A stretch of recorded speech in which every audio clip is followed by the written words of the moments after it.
Lutte contre les glissements en 2023, l'annonce de la création d'un front civique commun contre la non-organisation des élections attendues en 2023 entre Délice Essanga et Martin Fayoulou est mal aperçu par les partisans de la plateforme Lamouka, dirigée par cet ancien candidat à la présidentielle de 2018. Pourquoi s'associer à l'artisan de la vérité des urnes alors que ce député national, président du parti Envol et membre de l'Union sacrée de la nation? C'est la question que se posent les militants de Lamouka. Interrogé sur cette question, Maître Nicolas Lenga, porte-parole du parti Envol, fait le point.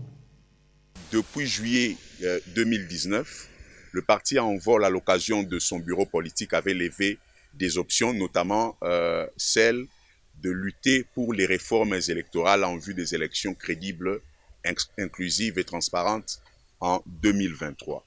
Et donc c'est ce combat qui a continué dans le cadre du G13 en juillet 2020 et qui s'est poursuivi après les consultations du G13 par l'initiative du président de la République à créer l'Union sacrée de la nation.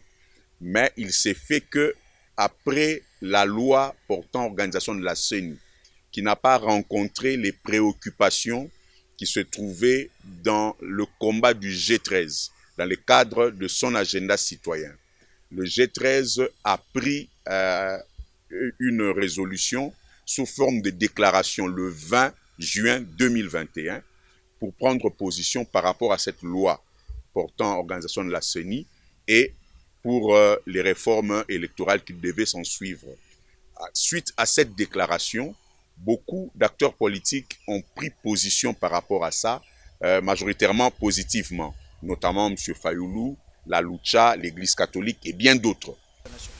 D'abord ici, il faudrait souligner de façon claire qu'il n'y a aucune coalition entre le président Sesanga et Martin Fayoulou.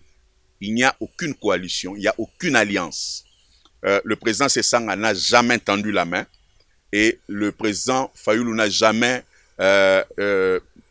demandé une quelconque alliance dans ce sens-là.